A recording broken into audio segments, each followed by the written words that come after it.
So what's up mga kababayan, and welcome back for another video. At ngayong araw nga to ay magbibigay tayo ng reaksyon dahil mainit na balita ito dahil sa di umano'y may posibilidad na maulit sa 2028 itong ginawa ni Marcoleta. Oo, na di umano'y discrepancy sa SOCE. Ito po ang balita kaugnay ng maanumalya or questionable na pag-ano niya ng kanyang pagladlad ng kanyang salin at dun sa mga tawag dito, mga na-receive niya na salapi dito sa nakalipas na eleksyon. Okay? Dahil hindi nga niya hindi nga niya kinlarify kung sino or anong organisasyon yung nagbigay sa kanya ng tulong nung nakaraang eleksyon. So, possible na maulit ito kung hindi makakasuhan itong si Marcoleta.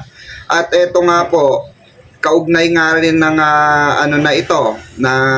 issue na ito ay handa pong kasuhan si Marcoleta ngayon. Oo, ng mga individual or na sabihin nating mga may alam sa ganitong klase ng batas, especially ang mga attorney. So, eto matutunghayan po natin mga kababayan, itong kaugnay dito sa kasong ito, sa pagbabalita po ng bilyonaryo. Okay? Ito po yung yung balita, panoorin po natin sabay-sabay at tayo po ay magbibigay ng opinion natin after natin panoorin. Comment down below kung meron din kayong opinion. So ito po, simulan po natin.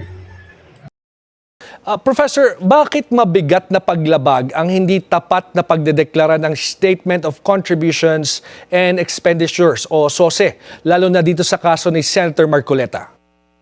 Ang mabilis na sagot diyan ay may karampatang parusa ito ng permanent disqualification from office bukod pa sa posibilidad ng pagkakakulong mula 1 taon hanggang 6 na taon.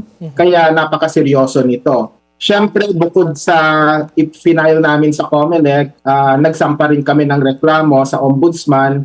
Ito naman ay hinggil sa perjury o pagsisinungaling sapagkat inaasahan natin lahat ng mga government employees and government officials na maging makatotohanan sa kondukta ng trabaho nila at kasama na rito yung proper filling out of forms tulad ng SOCE. Napaka-basic nito na dapat na makatotohanan sana yung ginagawa. Okay.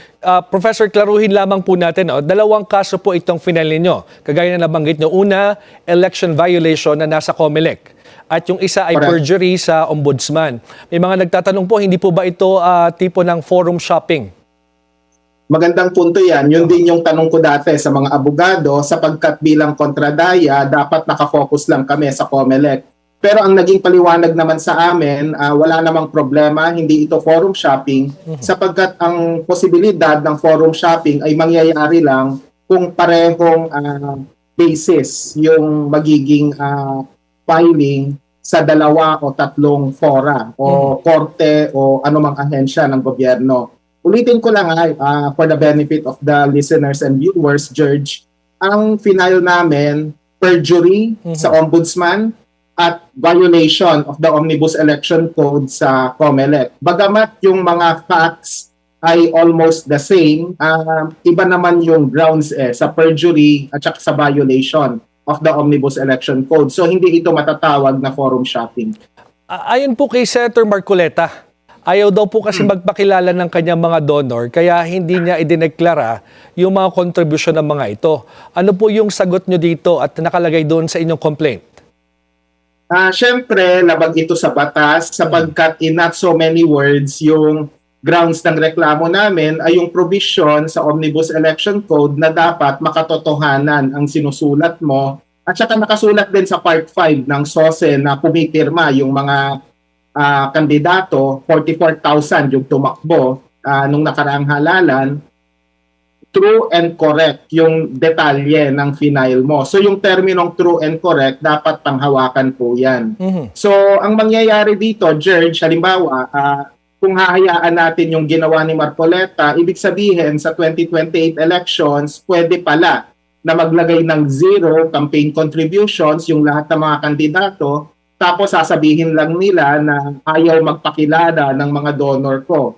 So safe na sila sa pagiging not so transparent. Kaya nga may SOSE para maging transparent tayo kung sino yung mga donor ng lahat ng mga kandidato. As election watchdog po at para sa benepisyo na rin ng ating mga manonood, ano po ba yung malinaw na hinihingi ng batas sa SOSE?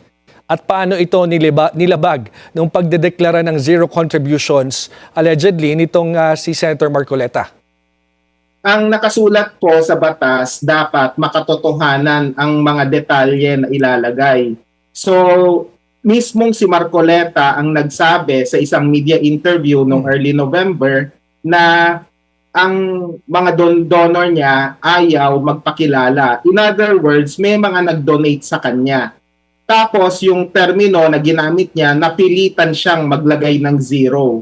So, ibig sabihin, inconsistent yung nakasulat sa SOSE dun sa kanyang mga pampublikong pahayag. At saka take note, George, ginawa niya ang pahayag na ito hindi noong Hunyo na nag-submit ng SOSE si Marcoleta at saka yung iba pang mga kandidato kasi yung deadline June 11, nagpahayag lang siya nito na ang lumabas sa eksklusibong report ng Bilyonaryo News Channel yung katotohanan hinggil sa SOSE niya. So napaka-reactive ng kanyang naging sagot. At siya mismo ang umamen sa inconsistency. Kaya yung pleading particular sa COMELEC ay para sabihin sa COMELEC na aksyonan yung ganitong klaseng sitwasyon sapagkat mangyayari ang halalan sa 2028 presidential elections pa man din ito, napakahalaga po nito, tapos baka maulit yung ginawa ni Marcoleta at gayahin ng iba pang mga kandidato. But Professor, gaano po kabigat na ebidensya ang mismong pag-amin ni Senator Marcoleta publicly, Kasi ito po yung inilakip ninyong ebidensya, na sinadya niyang itago yung kanyang mga donor because ayaw nga daw po magpakilala. Mabigat ito sapagkat ito ay tahasang pag-amin on national television even na siya ay talagang merong inconsistency sa kanyang detalye.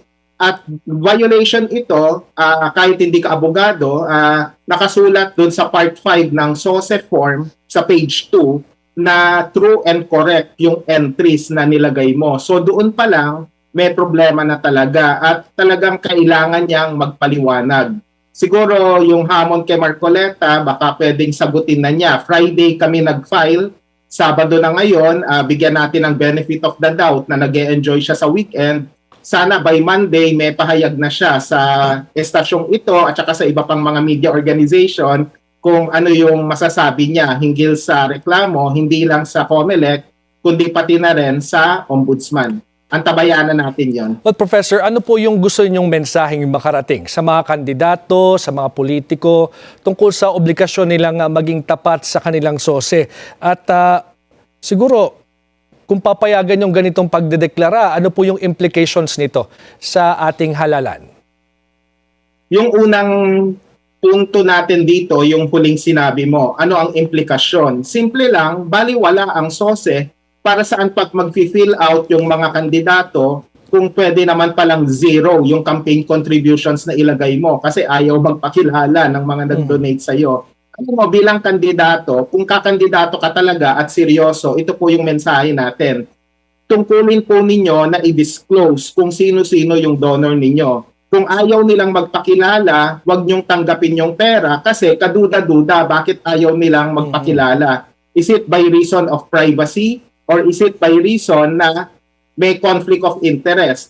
Sila ba ay government contractor? Sila ba ay may dealing sa government? Kaya ayaw nilang ma-implicate sa campaign donations dahil bawal ito sa Omnibus Election Code. In fact, yung salitang contractor nasa Omnibus Election Code na isa sa mga ipinagbabawal na magdo-donate. So si Marcoleta dapat malinaw kung sino-sino yung nag-donate sa kanya. At ito yung challenge sa kanya. Once and for all, i-disclose niya. 112 plus million yung kanyang expenses magkano roon yung donations, magkano naman yung out of pocket. Kasi hindi pa natin masyadong napag-usapan yung SALN na flash ngayon sa screen ninyo, nasa 51 million plus lang yung kanyang SALN eh. Kaya hindi natin alam, wala tayong detalye kung magkano yung kanyang ginastos kung meron mang out of pocket mula rito. Kasi nga apparently may problema sa transparency. Nanawagan siya sa rally sa ANC na dapat transparent and accountable yung gobyerno, dapat patunayan niya na siya ay accountable and transparent even late at this hour, mag-disclose na po siya. Kagaya nga po ng nabanggit ninyo, bukas yung Billionaire News Channel sa panig naman ni Senator Rodante Marcoleta. Maraming salamat po, Professor Danilo Araw ng Grupong Kontradaya. Kontradayang gabi sa ating lahat. Yan, mga kababayan, natunghayan natin ang balita na yan sa Billionaire News Channel. So kayo ba mga kababayan, naniniwala ba kayo na ayaw magpakilala ng mga donor? Doon sa nakalipas na eleksyon, di umano ayaw daw magpakilala eh. No, imposible naman 'yon. Tatanggap ka ng pera. Ako, personal opinion ko ito. No, imposible naman siguro 'yon, Marcoleta, no, Senator Marcoleta. Hindi tatanggap ka ng pera? Hindi mo ba alam na may tendency na ayan ay ipain sa'yo? Di ba? Or ikaso sa yung isang extortion, 'di ba mga kababayan? Dahil alam mo naman politiko ka. Hindi mo alam kung sino ang mga kalaban mo sa politika, 'di ba? For example, ako na lang mga kababayan, 'di ba? Imagine kung tatakbo ako bilang kongresista at may magbibigay sa akin ng tulong sa aking kampanya. Di siya, alamin ko, of course, kung sino yan. Para personal kong mapasalamatan at personal kong makilala. Diba? Hindi ko pwedeng tanggapin basta-basta yung pera na yan. Katarantaduang malaki yan. Imposible po. In the history of election, mga kababayan, and politics, first time ever po na ganyang klase na sagot lumabas, no, sa bunganga ng isang kongresista or isang senador, 'di ba? Or vice or presidente man 'yan, 'di ba? First time po na lumabas 'yan sa bunganga ng isang politiko. Ako po, hindi po ako naniniwala diyan, personal opinion ko ito. Dahil katarantaduhan pong malaki 'yan. Hindi po first time ever na ikaw lang ang katangi-tangi na hindi nagpakilala yung mga donors mo. Sa dami na naging donors, hindi mo kilala lahat, 'di ba? Tama lang na makasuhan dahil mga kababayan, ito ay malinaw na panggagago.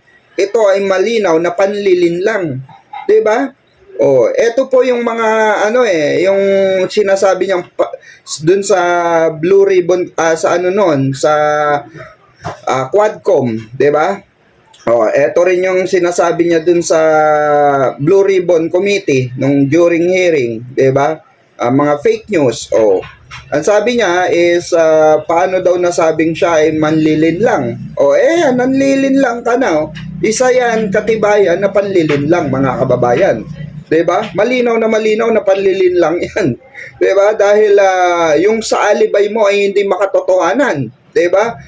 Naririnig ka ng sambayan ng Pilipino, nakikita yung mga galawan mo, and of course, pinagkatiwalaan ka ng sambayan ng Pilipino. Pero ikaw mismo, wala kang tiwala sa sambayan ng Pilipino nagluklok sa iyo diyan, 'di ba? So, dito katunayan na may panlilin lang dito dahil deserve na mga bumoto sa iyo na malaman kung sino yung mga tao sa likod ng pagkapanalo mo. 'Di ba? Or pagbibigay ng donasyon sa iyo, 'di ba? Para sa campaign period mo, 'di ba? So eto mga kababayan, agree ako na makakasuhan ito, no? Sa lalong madaling panahon makakasuhan ito sa ombudsman at kung ano pang mga kaso dapat ikaso dito dahil lantaran pang gagago na po talaga ito.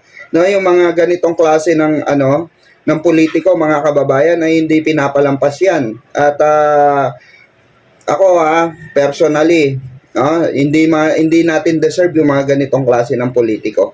Personal opinion ko yon at personal perspective ko yon. Hindi kailangan ng sambayan ng Pilipino or ng Senado ng ganitong klase ng mindset ng isang politiko. Transparency dapat. Transparency first, malaman natin kung saan nanggagaling ang kanila yaman. 'Di ba? So hanggang dito na lang muna. Comment down below mga kababayan kung nagustuhan mo itong channel na ito at meron kang opinion at sa mga nais po na magbigay ng ating re-reaksyonan ng mga issue, i-comment nyo lang po yung link dyan sa comment section at malay nyo mabigyan natin ng oras at mabigyan natin ng sariling opinion at reaction, no? So ito po muli ang inyong lingkod, Berador Pico at your service. Maraming salamat mga kababayan, Luzon, Visayas at Mindanao.